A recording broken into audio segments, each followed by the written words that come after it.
Hi, what's up? I'm Channel Pup, the mascot for the level-headed fanboy. Between spring of 2011 and winter of 2012, Spider-Man managed to die twice.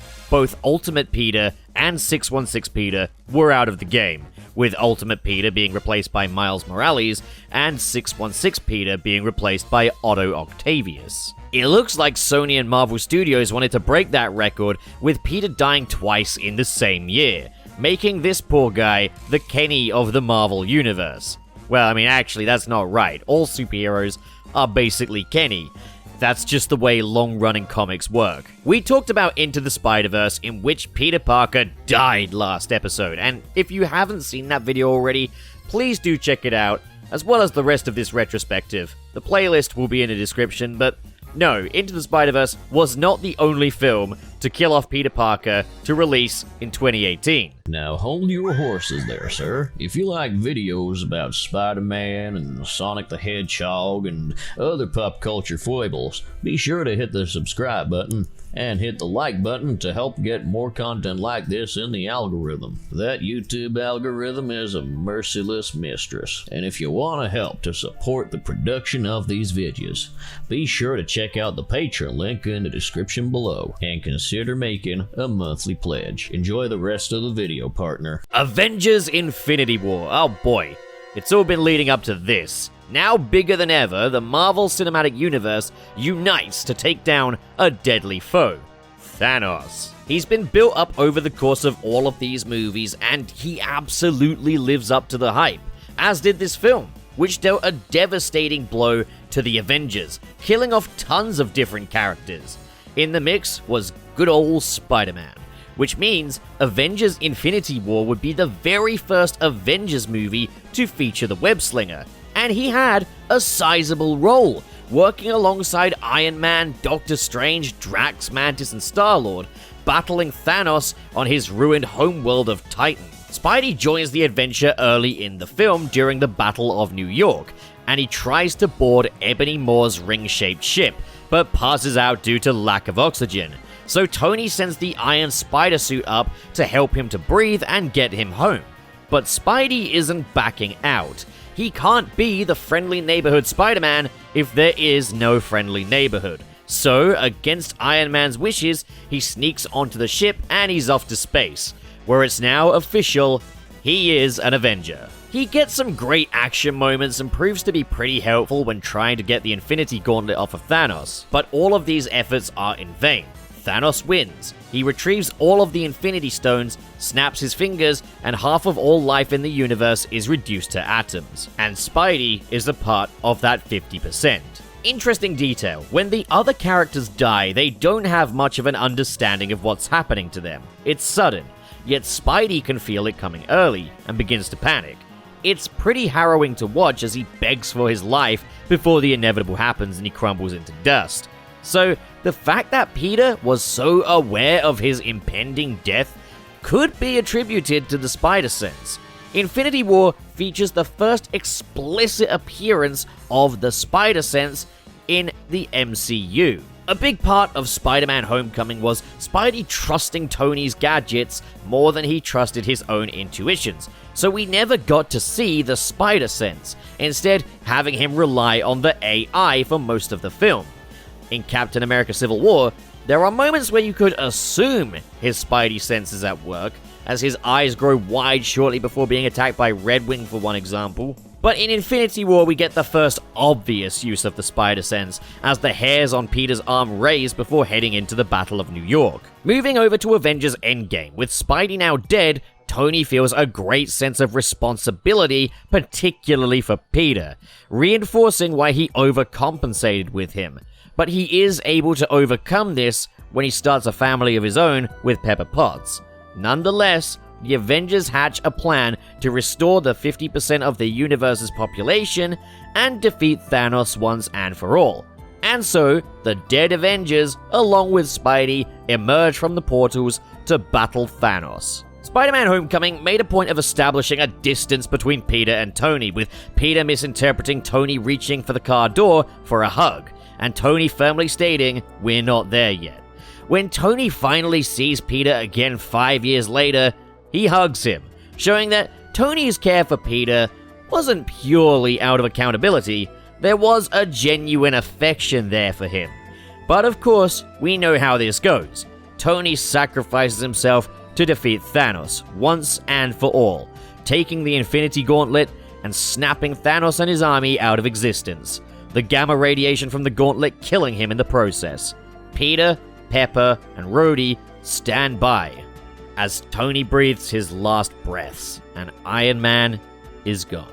And that leads us into Spider-Man Far From Home. Now, sequels do work very differently in the MCU to how they would in Spidey's more standalone series, like The Amazing Spider-Man and the Raimi trilogy. Because, like, with the MCU, like, you're getting Iron Man 3, but it's not a sequel to Iron Man 2, it's a sequel to The Avengers. And yeah, as with Spider-Man Far From Home, it's a film that doesn't just serve as a sequel to Spider-Man Homecoming, it's actually got to address the aftermath of Avengers Endgame. And it does so all through the eyes of the high schoolers at Midtown High, as the film begins with a poorly constructed memoriam for the fallen Avengers. Now, it is worth noting that Spider-Man Far From Home was not originally intended to be the film that would deal with the fallout of Avengers Endgame. At least not as far as Marvel Studios were concerned. But if you remember, in the Sony email leaks retrospective, a Spider-Man movie was mandated to release in 2019. And this is that movie. So with that on its plate, I guess it shouldn't be too much of a surprise that we completely gloss over Peter's identity being revealed to Aunt May at the end of Spider-Man Homecoming. Some time has obviously passed between Homecoming and now, and when we revisit Peter and May, they're at a point where she not only accepts that he's Spider-Man, but actively encourages it. It is unfortunate that we had to completely gloss over that because we've never had a Peter and May dynamic where May knows that Peter is Spider-Man, or where it's readily obvious that she knows. We've never had that story where she finds out. We've always had the wink-wink kind of deal in Spider-Man movies, but we never had it explicitly stated that she knows or had it treated as a plot point.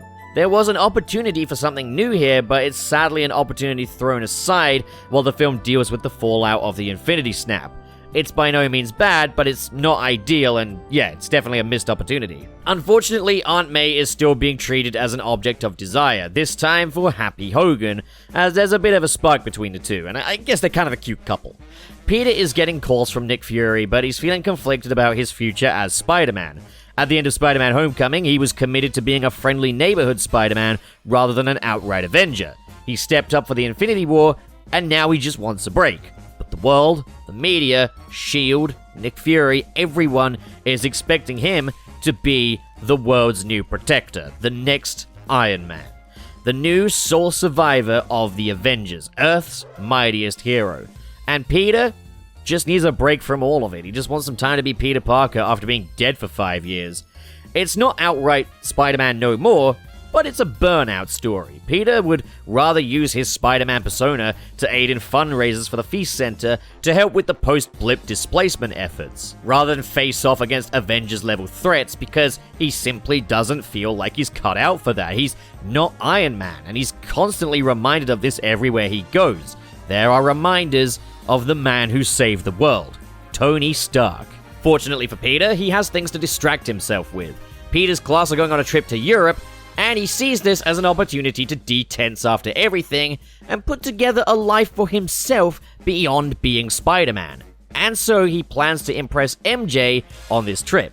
So Peter's outright crush on MJ in this film does come a little out of left field after he expressed very little interest in her in Homecoming, at least romantically wise anyway. Teenage love do be like that, but Peter and MJ's relationship should be meaningful. It would have been nice to have seen them interact a little, maybe show that they've gotten to know each other a little more between Homecoming and now, so now he likes her because of that. It's not something they need to spend more than a couple of minutes on, but from the jump, Peter just likes MJ and wants to impress her. Immediately, I like what I'm seeing, but there is a small issue. This is too fast-paced. We're effectively speedrunning the important motivating factors for this film. Peter wanting to go back to being a friendly neighborhood Spider-Man. Aunt May accepting Peter as Spidey. Peter developing feelings for MJ. We just charged through all of that at 100 miles an hour. And that problem is going to persist for the entire film. because this film is absolutely packed with the subtext and consequences of stories far larger than this. One thing I'll say though, the plane scene is an excellent example of the Parker luck, where Peter just can't seem to catch a break. He ends up sat next to Mr. Harrington for the long-haul flight, while a new character, Brad, is sat next to MJ. Brad being another rival for Peter, fighting for MJ's affections. Now, there's a fair deal of criticism aimed at Brad. On one hand, people say this character should have just been Flash Thompson, but that's kind of retroactive recasting. Like, I wouldn't say that's all that fair. Plus, he's actually fairly reasonable in some regards, which we'll talk about later. I think Brad feeds nicely into the themes of inadequacy though. That said, I also feel like more could have been done with this. Maybe Brad is Peter's intellectual rival as well, or a bit of a hero in his own right. All we really know about him is that he's a handsome young man. That's the only way in which he actually competes with Peter. So while on the flight, Ned and Betty fall in love, and their sudden relationship serves as a common relief. So the problem with this is that it's all a big funny joke how these two suddenly fall in love, yet that's exactly how this film has sincerely approached Peter's feelings for MJ. Either way though, these two are fun to have on screen together.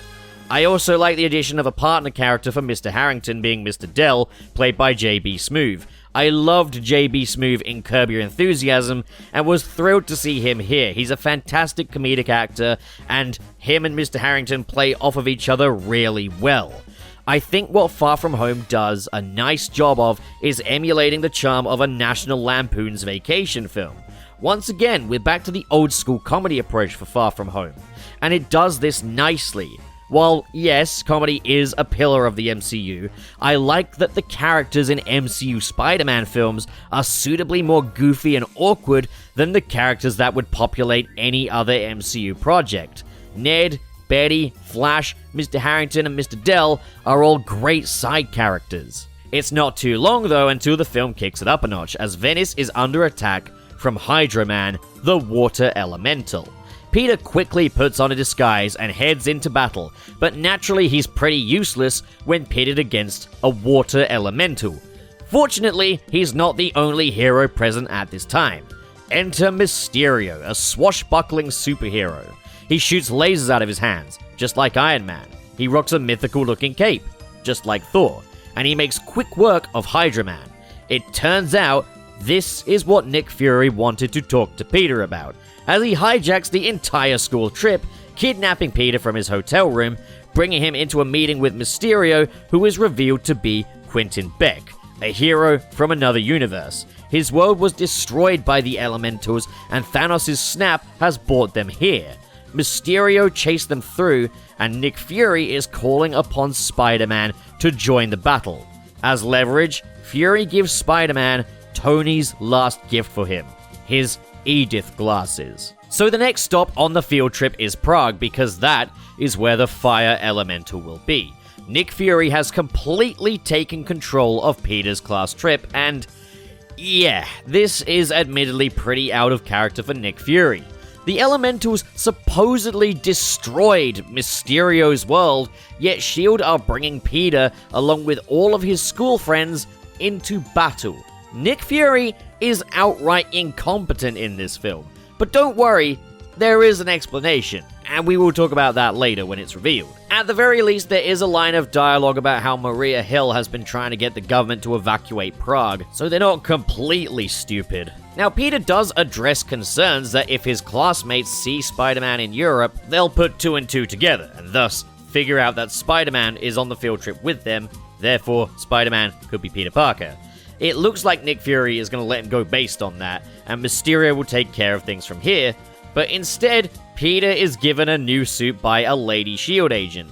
The S.H.I.E.L.D. agent instructs Peter to try on the new suit, and while he's getting undressed, Brad walks in and sees Peter getting undressed with the lady S.H.I.E.L.D. agent and takes a photo. And he blackmails Peter. He tells him he's going to show it to MJ. Now, back on the coach, Peter discovers what the Edith glasses are actually capable of, and he asks them to erase the photo from Brad's phone, not realizing that Edith is linked to the Stark satellite, which is full of deadly drones. A drone is deployed to kill Brad, so Peter has to distract the other students on the bus by pointing at baby mountain goats before leaping into the sky to take down the drone.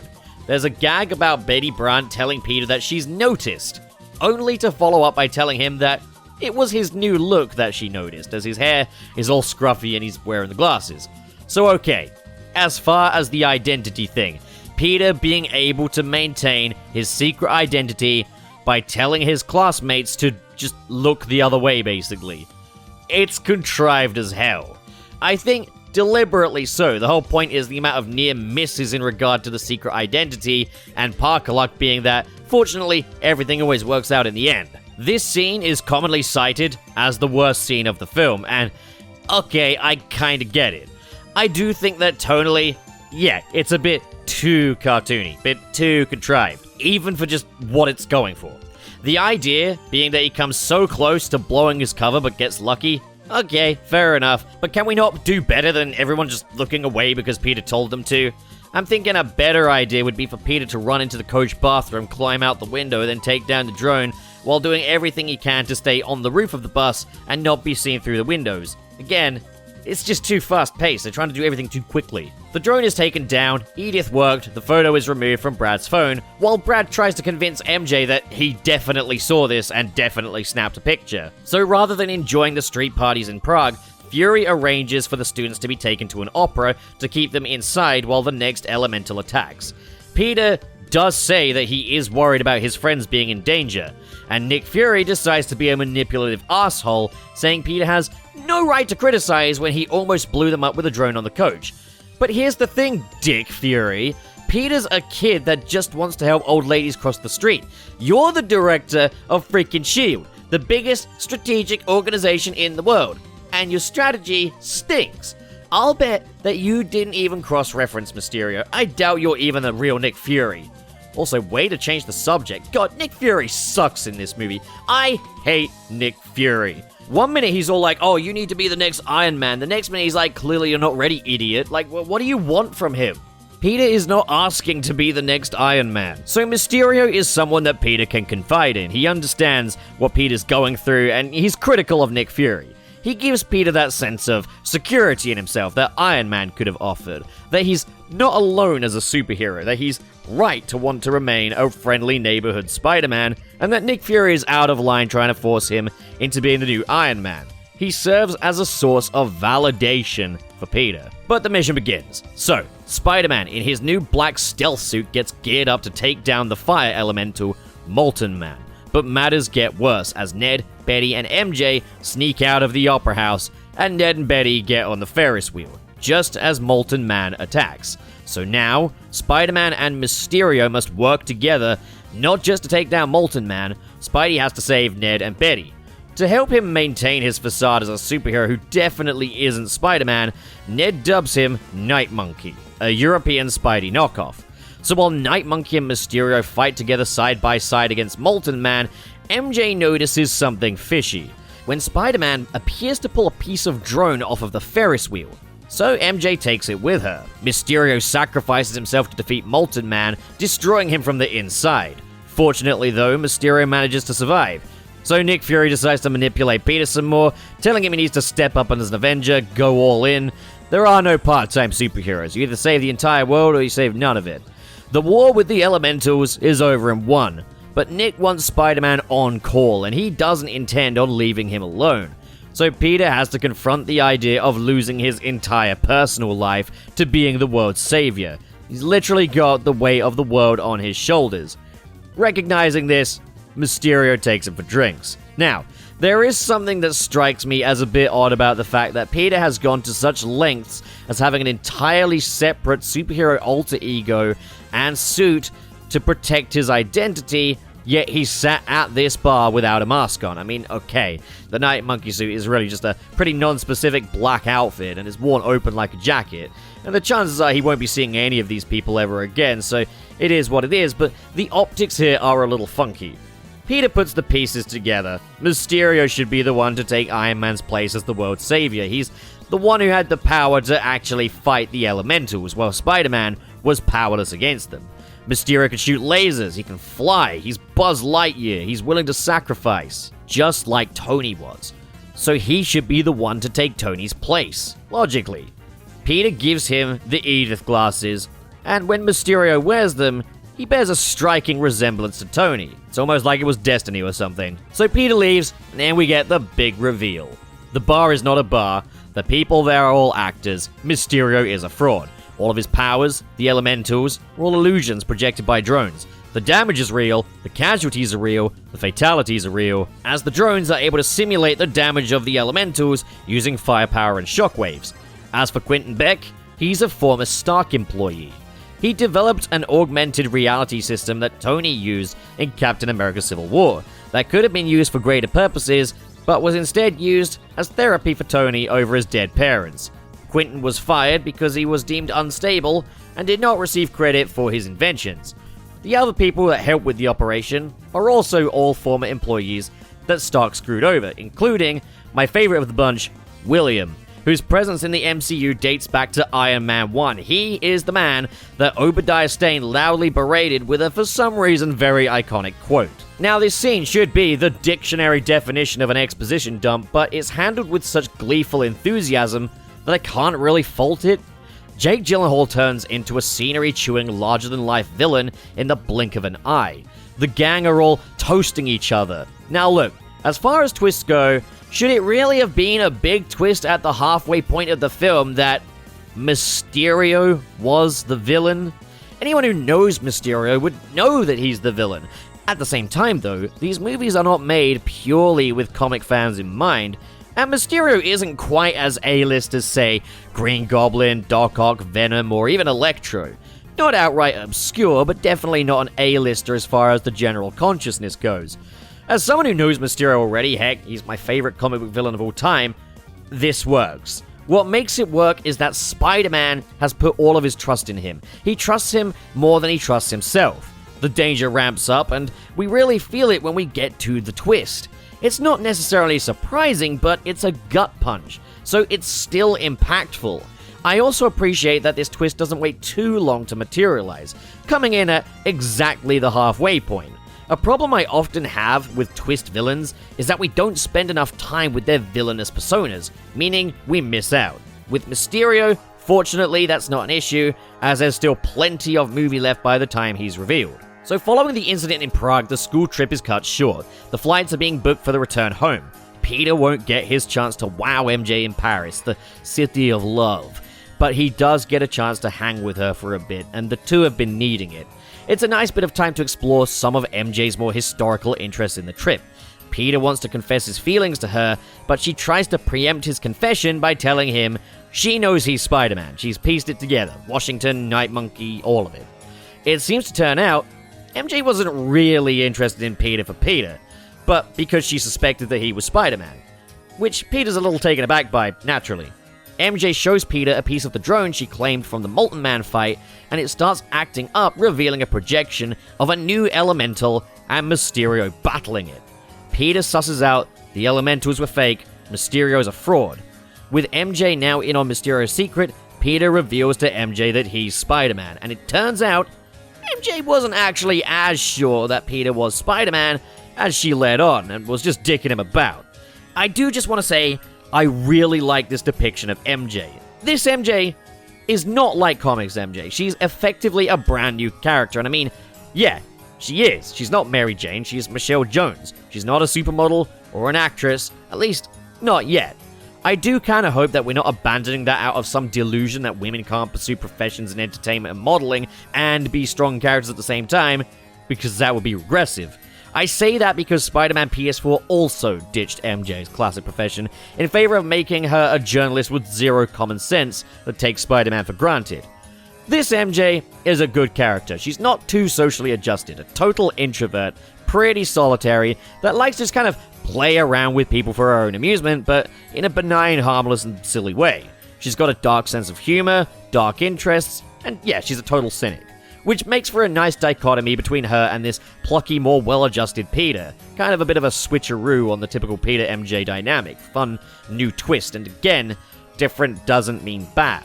I do wish we understood a little more of where this comes from, though, her roots, her history. None of the side characters really get that treatment here. We don't know any of their parents. The most we really know is that Flash Thompson, yeah, his parents are around and kicking, but they spend very little time with him. Spider-Man Far From Home is a movie that lives in the moment, I guess. I like the character traits of this new MJ, and I just wish we could learn a little more about where these traits come from. Maybe that's just who she is, but I don't know, there's gotta be a reason why she's so introverted. So Beck and his crew are rehearsing the next battle with the final Elemental, who doesn't have a name, so I'm just gonna refer to him as the Supreme Elemental, because it sounds cool and I'm still riding the Sonic Frontiers high. But William informs him that one of the drones is missing a projector, making Beck paranoid that it's evidence of their operation. He tracks it down remotely and finds that it's been in possession of Peter and MJ. They know what he's up to, and therefore they have to die. I absolutely love this scene, and the reveal of the Mysterio suit being CGI'd onto a mocap suit. That's pretty meta. I love the idea of this superhero fraud in the MCU using the actual tech made to use MCU movies. And he's also integrated Edith into his very own fishbowl, which was a nice touch, nice way of kind of making it his own. So Peter travels to Berlin to tell Nick Fury about his discovery, only to be intercepted by Mysterio. The Nick Fury and Maria Hill we met up with in Berlin? Fake. The headquarters? It's a parking lot. Mysterio tortures Spider-Man, trapping him in a world of his greatest fears, while Peter tries to determine what is and isn't real. Also note that in this scene, Spidey's previous suits are projected onto him by the drones, and that was dearly needed, as so far, Spidey spent the majority of his time as Night Monkey, and let's be real, this scene wouldn't hit nearly as hard with him in the just Night Monkey suit. This scene is a love letter to Ditko, Spidey, and Mysterio confrontations. Green smoke fills the screen. The framing of each shot is very reminiscent to how Ditko would compose his art. Mysterio's design is incredibly faithful to Ditko's art, and having the classic Spidey suit here just completes that. This is the last we see of the Stark suit, which was the very first suit we saw MCU Spidey wear. It's the suit he made his MCU debut in, and it's a welcome last hurrah as Mysterio continually breaks Spidey down, as he's thrown into nightmarish versions of Midtown High, the Eiffel Tower, Queens. We even get a fake MJ who Mysterio drops from the Eiffel Tower. Remember the Hall of Mirrors from the Spider-Man 2 game in Mysterio's Funhouse of Doom? We get a scene highly reminiscent to that as Spidey is attacked by his reflections until he's stripped down to the very first suit he made that he wore for the third act of Spider-Man Homecoming, the suit he had before he met Tony Stark. Mysterio torments him over the death of Tony Stark. This is the very first confrontation between Spider-Man and Mysterio as enemies, and it's perfect. Mysterio makes one hell of an impression as a villain, and this scene goes all in, full of Easter eggs to comic book moments between Spider-Man and Mysterio, to Spidey's webs melting to smoke, just like the cover of Amazing Spider-Man 13, to Mysterio lifting off his fishbowl, revealing no head, just like in Amazing Spider-Man 142. This abruptly ends when Spidey's rescued by Nick Fury. Spidey's back in the real world, free from Mysterio's projections. Fury asks Peter who he told about Mysterio, and he answers that MJ, Ned, and possibly Betty know. But then, once again, this Nick Fury is just Mysterio in disguise, as he tells Peter that, thanks to him, all of his friends have to die. Surrounding him with more illusions, blinding him to reality, Mysterio backs Spider-Man onto the tracks of a bullet train, and he's taken out. Mysterio then calls for the Midtown High school trip flight to be diverted via England. Mysterio is a magnificent bastard, and he's especially vicious here. He's so callously determined to kill Peter dead and all of his friends, but also insists on tormenting Spider-Man along the way. And this is probably the closest a Spider-Man villain has ever come to actually killing Spider-Man. Following that sudden ramp in intensity, we do get a brief moment of relief. Night Monkey is held in a Dutch jail cell, but this is the Netherlands. Everybody's very friendly, so he's able to just get out with relative ease and get into contact with Happy Hogan. Now this scene here is excellent. So Happy Hogan rocks up in the Stark jet, and just to cement the impact that Mysterio has had on Peter, the toll he's taken on his confidence, Peter makes Happy confirm that he's the real deal as he stands injured and terrified in the field. So while Happy helps Peter to stitch up his wounds, the two have a heart-to-heart. This is a very important scene that I think a lot of people kind of underestimate. I think there's a lot of messages here that fly over people's heads. we see the toll that everything is taking on Peter, as he's been seeing the impact Iron Man had on the world everywhere he goes, and he feels like the world is expecting him to be the next Iron Man. Spider-Man is the sole survivor of the Avengers. He's Earth's defender, and Fury expects him to be the suit of armor around the world that Iron Man was. And it's here where Peter outright says it. He's not Iron Man. Happy tells him, yeah, he's right, he's not Iron Man and he never will be. But, like Spidey, Iron Man was also unable to trust his own instincts. But that one person he did have faith in was Peter. So with that in mind, like Iron Man, Peter's been broken down, he's at rock bottom, and all he can do is fight the villain and save his friends. So Peter and Happy strategize. Peter makes himself a brand new upgraded suit, while Happy sets the scene with some music. Not sure why they call it the upgraded suit when it has less capabilities and functionality than the Stark suit, with less web to shoot as well. But I mean, design-wise, yeah, I'd say it's an upgrade. It's very clean looking. And I do like a slightly less teched out Spidey, so hell yeah. Now, wow, this scene is one that I think people take different messages from, and I think that's a defining factor in how this movie stacks up for you. This scene is pivotal. On one hand, both Peter and Happy both directly spell it out. Peter is not the next Iron Man and never will be. But then, Peter starts making his new suit using tech on the Stark jet. Happy puts Back in Black on and looks at Peter, as he doesn't look massively dissimilar from Tony Stark when he was building his own suits. So, conflicting themes? Well, not quite. I think on one hand you can take from the exchange that, no, Peter isn't Iron Man. But then you could say what follows negates that. But I think to say that kind of underestimates the complexity with which this idea is handled. It's all pretty nuanced, all things considered. The film acknowledges that two things can be true at once. Spider-Man is not the next Iron Man, nor is he the next Tony Stark. There isn't one. But what's explored here, the battle Peter is losing to himself, the sense of imposter syndrome, is one that Iron Man fought as well, as evidenced particularly in Iron Man 3, where Tony was suffering anxiety attacks after the Battle of New York. So what is this scene actually trying to say? Sentimentality distorts reality. Post-Endgame, Iron Man is a messianic figure, and Peter is continually told by Nick Fury that he needs to fit that mold. Mysterio in his heroic form served to undermine Spider-Man, to bring his sense of inadequacy to the forefront. Mysterio in his villainous form serves to torment him over that, and to continually invalidate him. This scene with Happy reinforces that, like Peter, Tony Stark has felt these feelings about himself before. That Peter's self-doubt is normal, understandable, and shared. It's normal to feel like you can't live up to the legend, and that Tony Stark was ultimately a flawed human being in the same way that Peter is. So with that in mind, Peter shouldn't give up. He doesn't need to fit the Iron Man mold, he can break the mold.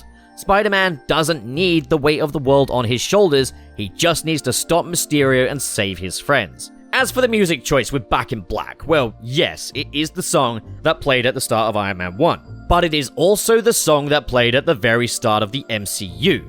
Thanks to both Iron Man 2 and Avengers Assemble, I think Shoot to Thrill is far more synonymous with Iron Man, and had they used that song, I would have a bit more objection, but I think what this represents is that after Avengers Endgame, the MCU is beginning again. This time, Spider-Man is leading the charge. So we cut back to Peter's class and Brad speaks out to acknowledge how Peter is always slinking off, and how he's clearly leading a double life.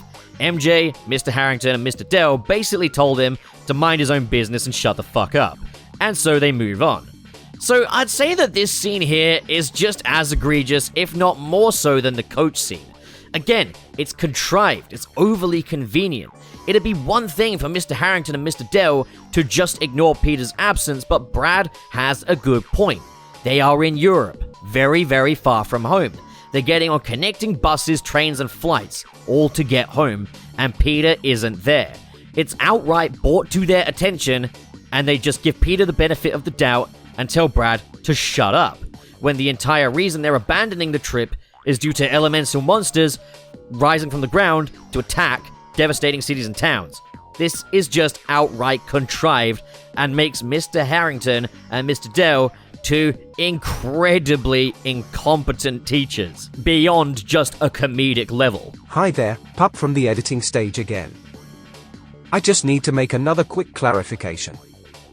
Peter tells Ned to call Aunt May to ask her to tell his teachers that he's now staying with family in Berlin temporarily. This explains his absence, so this is basically a moot point. My bad. So driving the London bus is one of Mysterio's crew, while Mysterio warns Nick Fury of the impending attack on London from the Supreme Elemental, bigger and tougher than ever before thanks to Edith's access to the Stark drone satellite. I love the build-up to this final battle, as not only do we see the Supreme attack London Bridge and all of the students in danger, but we also cut to shots of the drones underwater, causing the shockwaves, making the impact of the Supreme feel all the more tangible. It's nice that, because the audience is now in on the facade, we get a surprisingly believable peek behind the curtain of Mysterio's illusion.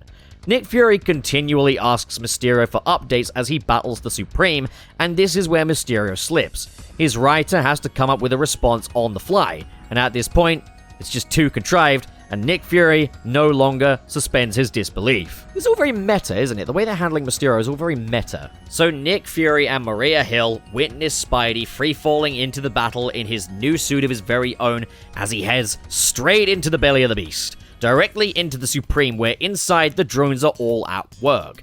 It's a visually stunning sequence which draws inspiration from the incredibly vibrant and abstract imagery of Into the Spider-Verse.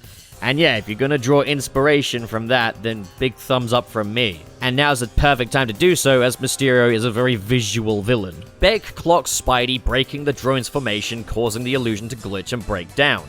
Realizing that not only is Spider-Man alive, but he's still a threat, Mysterio is pissed. He's out for blood.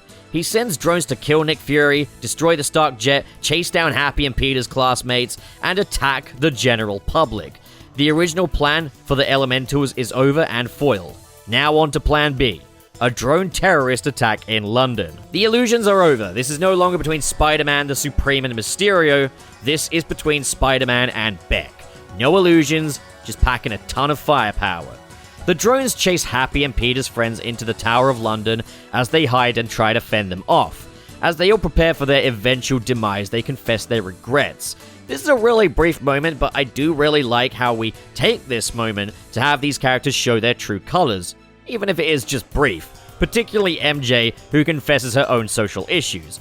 It's bookended by comedic relief, and I do wish we could go deeper still than this, but this is something. So for this final battle, Spidey is trying to reach Beck to shut down the drones and save his friends in London, but the drones are fighting back against him.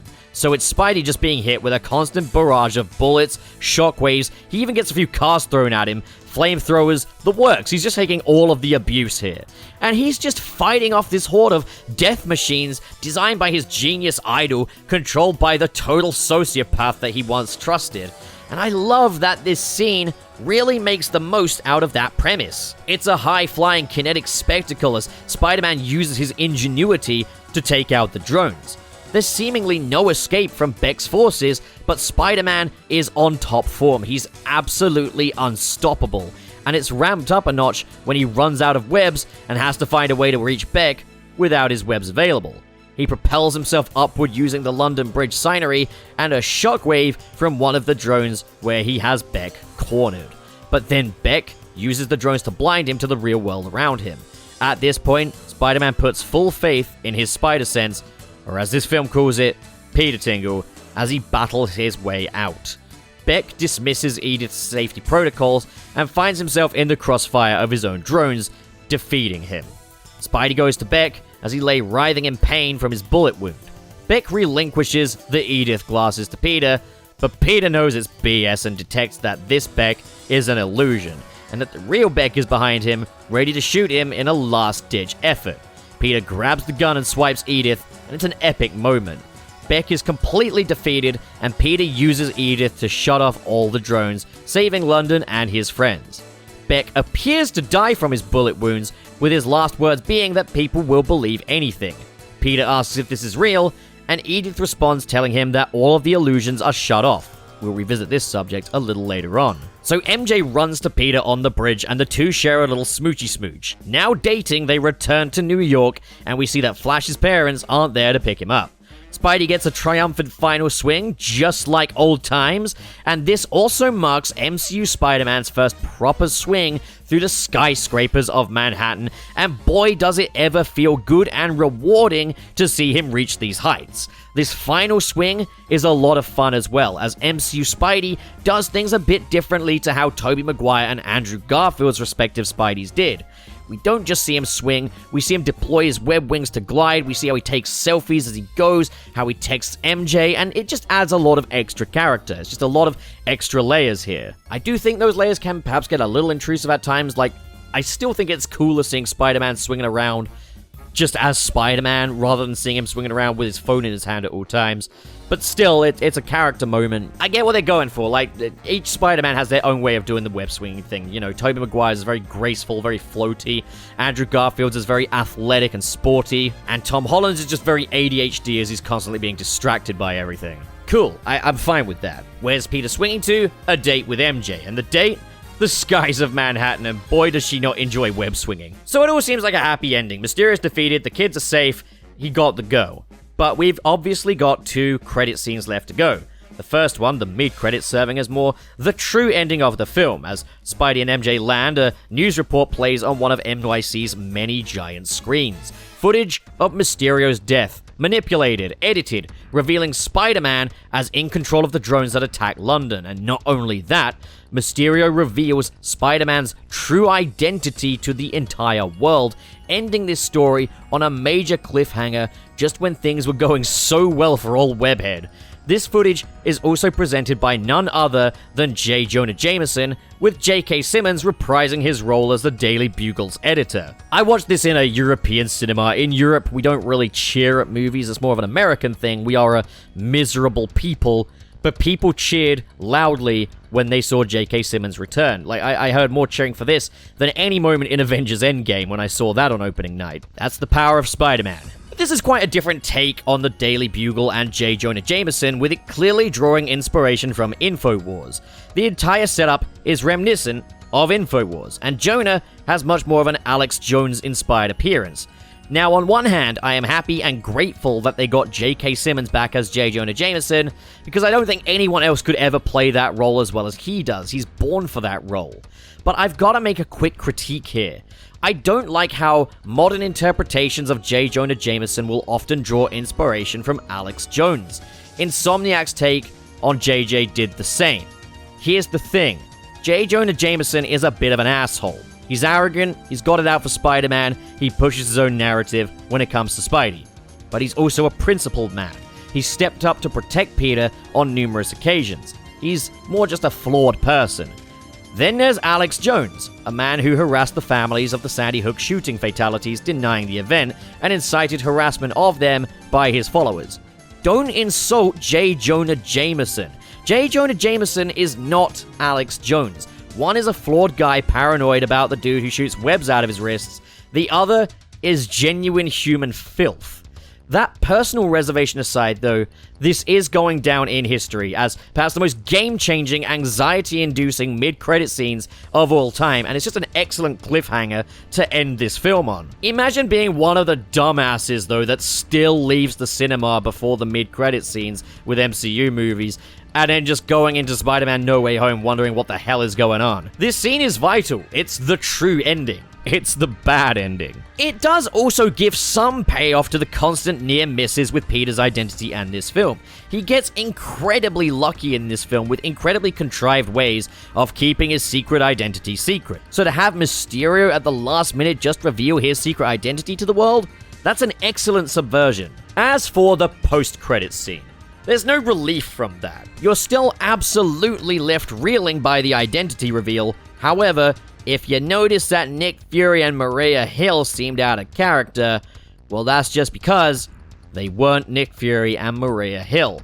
Instead, Skrulls, while the real Nick Fury is holidaying in space. Now, I think you can still make judgment on Fury's character based on just the fact that he's entrusted the operation with Skrulls, but it's less egregious, or I guess at least it's not as present of an issue as it would be if this were just regular everyday Nick Fury. So that is Spider-Man Far From Home, and it's just ripe for discussion.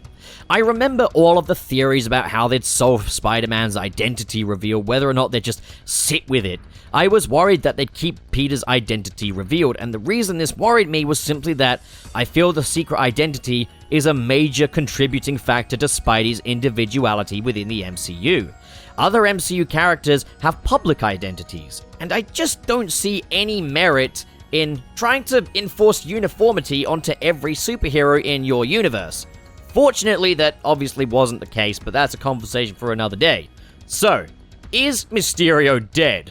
This is another subject of debate. See, the thing is, Beck does not strike me as the kind of guy that would be willing to die for the bit. He's cunning, clever, sure, but he's also cowardly. I don't see him plotting for his own death, and I don't think he's dead. For starters, Edith did not explicitly say he was dead, and there's a reason for that. It would be very easy for her to actually confirm that he's actually dead, and there's a reason why they didn't do that. But let's also analyze some other aspects of Mysterio's death scene. We saw when Mysterio tried to shoot Spider-Man that he projects doubles of himself. The version of him that was shot in the gut may well have been the double. After all, we see Mysterio get shot in the gut, fall down, and that's him there, but that's also the version of him that gives him the Edith glasses before the real him tried to shoot him from behind. So was the real Beck even shot? He seems pretty worse for wears, but then in the after credits, he seems pretty okay while he records Peter's true identity. Not to mention wearing the full Mysterio suit, when in the actual final battle he was just wearing the mocap suit. You could say it's CGI projected on there. Even so, I think there is a reason for the mismatch. It is also worth noting that storyboard artwork and concept art for the sequel, Spider-Man No Way Home, reveal that Mysterio was planned to return and in an early version of the film in a big way. Storyboards reveal Mysterio as the one to kill Aunt May, and concept art shows Mysterio battling Doctor Strange atop the Statue of Liberty. Besides, Mysterio fakes everything, so it's very in line with his character to fake his own death. Either way, dead or alive, he's a specter that will haunt the life of Peter Parker for the rest of his mortal days.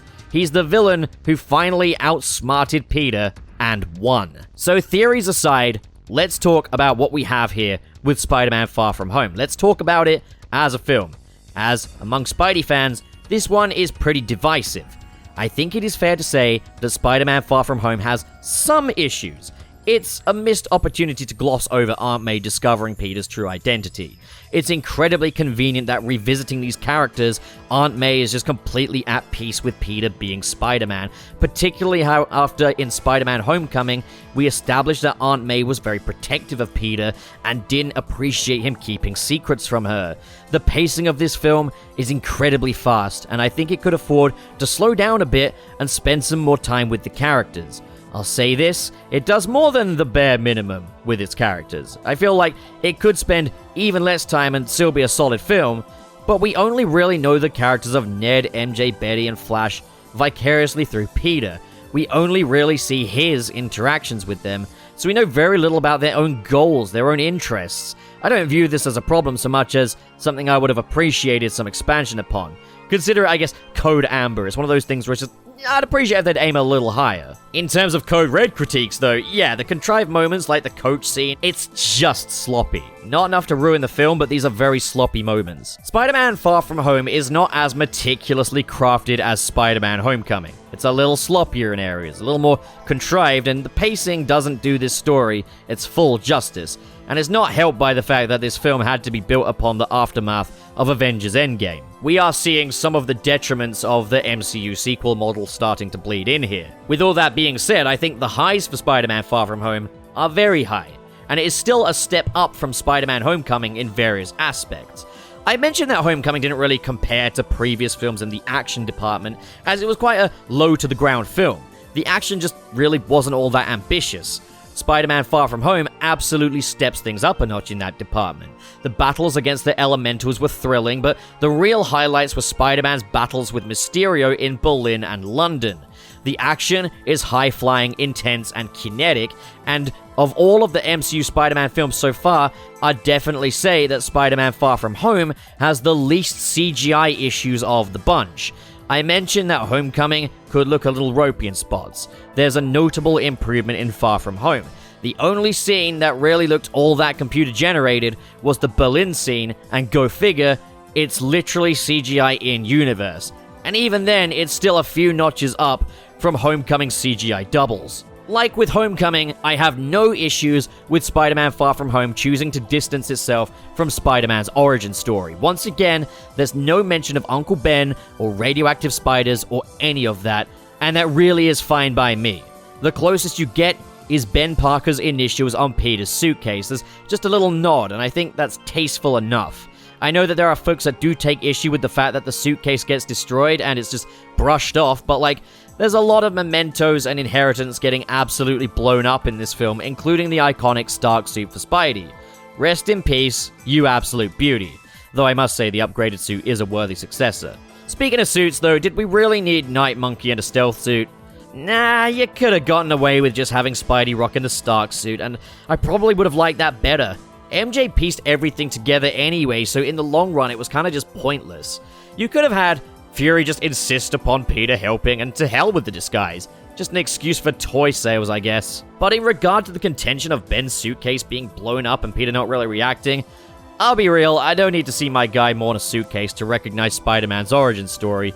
Having all that happen off-screen only makes way for new adventures, and I'll absolutely take that. Fury's characterization is another lower point of the film. You either roll with it though or you don't. I'm fine with it. I appreciate the Skrull reveal because, yeah, he was out of character for most of this film. I'd deem the Skrull thing an acceptable resolution to that. As for Mysterio, he is the absolute highlight of the film. He's manipulative, he's vicious, he chews the scenery. They found inventive ways of tying him into the Marvel Cinematic Universe, making him convincing and believable, but most of all, he stayed true to the roots of the character. This fraud, this opportunist, nothing is too low for him, and yes, I appreciate that they faithfully adapted his classic design, fishbowl and all. That one made me a very happy chappy, as Mysterio has such a striking design, and they took full advantage of that. I'm also glad we did get one scene where he just went all in on an all-out nightmare world for Spidey. And having him serve as kind of like a commentary on superhero movies with the mocap suit and Nick Fury's suspension of disbelief and how it falls apart in the third act, that was pretty clever. At its absolute core, Spider-Man Far From Home's main theme is perception. The global perception of Iron Man has shaped what S.H.I.E.L.D. and the general public expect of Spider-Man. There's a preconception of him being a new Iron Man, an Iron Boy Jr. if you like. Nick Fury feeds into this. He expects Spider-Man to be like Iron Man and constantly leverages Tony's faith in him against him. Mysterio feeds into that as his facade is being everything the public perceptions of Iron Man are. That messianic savior who is everything the world in this universe expects Spider-Man to be. And with Stark being this very public figure, naturally the perceptions of Iron Man are going to influence how Peter reflects on Iron Man and in turn himself. Happy serves as the reality check, the one who was actually close with Iron Man, the one who truly knew him. In Spider-Man Far From Home, Spider-Man has to set aside the preconceived notion of him being the final Avenger, the new Iron Man, and break the mold to prove himself that Spider-Man is more than enough in a post-Endgame world. If Peter's arc in Spider-Man Homecoming was all about discovering the kind of hero he needed to be, being the friendly neighborhood Spider-Man, Peter's arc in Far From Home involves the entire world telling him, no, he needs to be more than that, when he can't just effortlessly be the savior of the world. He can't necessarily fend off an entire Chitauri fleet, and that's simply because neither could Iron Man. It's a balancing of the scales. It's Spider-Man collapsing under the weight of a legacy that was never his, but it's a legacy that Iron Man himself would also collapse under. So I'll say this, I can understand some folks might not want Iron Man to be central to the themes of a Spider-Man movie. It doesn't bother me personally. I can't find anything objectively wrong with that. This series takes place in the MCU, so it stands to reason that there'd be certain ties and thematic crossover between Spidey and his allies in this world, and I think Spider-Man Far From Home ends that arc in a way that absolutely honors Spider-Man and his own legacy as he blazes his own trail. I think there are a lot of arguments that seem to miss the point of what this film was trying to express for this character. The Iron Boy Jr. arguments are often in full force when it comes to Spider-Man Far From Home, and I'll be real, I just don't get it. I feel like Far From Home completely put that to bed in the same way Homecoming did, but at the same time, with how fast this movie moves, I can't entirely blame people for missing or glossing over certain details. I honestly really enjoy the arc revolving around Spider-Man's feelings of inadequacy, feeling like he needs to live up to the legacy of those he's associated with. It's something I myself can relate to as a YouTuber who's regularly collaborated with YouTubers that have achieved more than I have. YouTubers that I'm commonly associated with. I see their high-quality content, their larger subscriber numbers, and I think, yeah, they must have it all figured out. I can never be the next game apologist or V-Infuso. I can never live up to them, and heck, it can be my peers who don't have the numbers I have, but I think their content is higher quality. When really, we're all just as concerned with getting chucked out of this website's merciless algorithm as each other. They too feel dejected when one of their videos doesn't perform as well. They too are their own worst critics.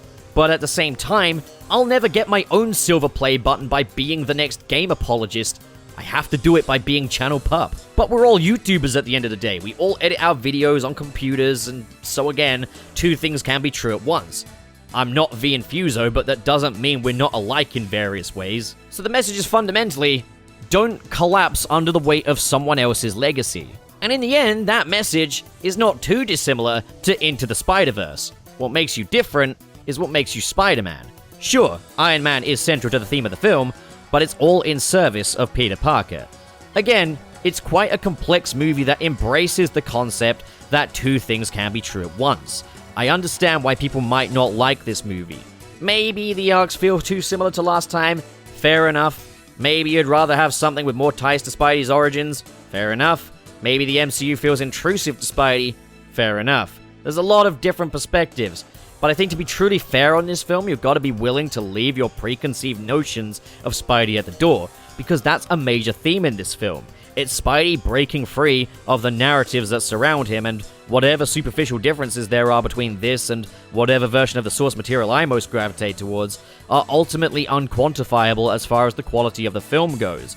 As I say, different doesn't mean bad. My concerns lie more with missed opportunities for character exploration, pacing that doesn't allow for it. I can understand the distaste, but I don't understand why some folks act like this film ate their dog in front of them. While there are a few cylinders that just refuse to fire, Spider-Man Far From Home still offers a rip-roaring new adventure for Spidey that builds on the foundations laid down by the excellent Spider-Man Homecoming. It goes much further with its action, spectacle, and thrills, as well as its introspection with Peter Parker. Its shortcomings are absolutely made up for where it steps up the game, and like Homecoming, it's incredibly refreshing, taking a Spidey adventure and setting it in Europe. In the grand scheme of things, Far From Home is distinctive as far as Spider-Man films go. It's probably the least archetypal Spider-Man film to date, which is why I think for some folks, it's the worst one, but for me, it's a very exciting story. I know back in 2019, I used to just gush about this film, and I'm absolutely trying to be fair on it this time, and sometimes being fair means being more critical, but I just can't not love this film. The characters are too endearing, the villain is too menacing, the action is too thrilling, it's incredibly charming, and I just don't get how folks can harbor such resentment for such a likable and pretty contained adventure. But I'm not going to try to preach that perspective. Last thing I want to do is misrepresent, and all power to him, different strokes for different folks. Whatever preconceived notions of Spider-Man and what his stories should entail are, I can't view this as anything less than a good film. It's difficult to really compare it or rank it with other Spider-Man movies because it's so unique in so many aspects while staying true to those core components. It is still a Spider-Man film at the end of the day, just a very unique one. I love Spider-Man Far From Home. I think it's a fantastic film. It has its shortcomings. I don't think it is quite as well constructed as Spider-Man Homecoming was, but I also think it goes a little deeper than Spider-Man Homecoming. I think it tries to do a little more than Spider-Man Homecoming, which is why I generally say I still think it's the better film, even if it's just a little more sloppy in the construction department. Before we wrap up, I do want to talk a little about the extended cut. This version has an expanded first act, as before Peter flies out to Europe, we see him pawning off some of his possessions to be able to afford the trip. We see him working through his to-do list as he picks up his new passport and takes down the Manfredi crime family equipped with his Iron Spider suit. Then, just before the final battle, we get a scene of Mysterio informing Nick Fury that there's another elemental on its way to London. The extended cut feels just a little bit more complete. Seeing Peter pawning off his possessions to afford the trip is great. It just adds that little extra context to this story, tells us just that little bit more about the character, as opposed to us relying on Civil War, a completely different film, portraying him as a dumpster diver. The scene where Spidey stops the Manfredi crime family as well is just a lot of fun. I can give or take the Mysterio scene. Not much info is really lost. The theatrical cut of Spider-Man Far From Home still flows just fine without these scenes, but I think having all this in there just makes the movie that bit better and remedies the pacing issues even if it doesn't outright fix them. Sadly, there was no home release of the extended cut. However, the additional scenes in the first act were compiled into a short film, a midquel called To-Do List. And, alright, it's a means of watching these scenes, but I definitely prefer a complete extended cut.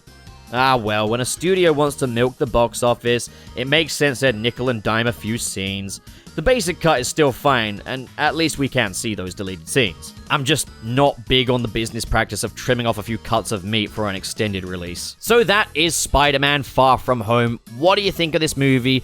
What do you think of this video? Comment below, discuss, and as always, if you enjoyed this video, you want to see more like it, it would mean a lot to me if you would consider subscribing, or check out the links in the description below that lead to the Patreon, where you can get your name in the credits of my videos for just $1 a month, as well as access to additional content. And now, as always, it's time for a special shout out for the patrons in the $10 tier.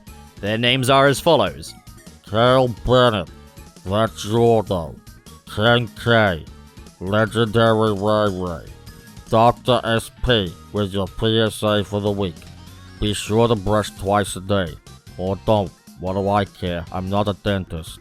Sergio, Saurus is Skeptic, and I love the Boss Baby movies. I'm the biggest fan! And now a slightly less special shout out for the patrons in the $5 or above tier, who are Broski, SSS06, Dazzle Fizzle, and Council of Geeks. Thank you so much everyone for your continued generosity and support. I can't tell you how much it means to me. You guys keep the wheels turning over here. As for the rest of you, thank you so much for watching guys, and have a great day.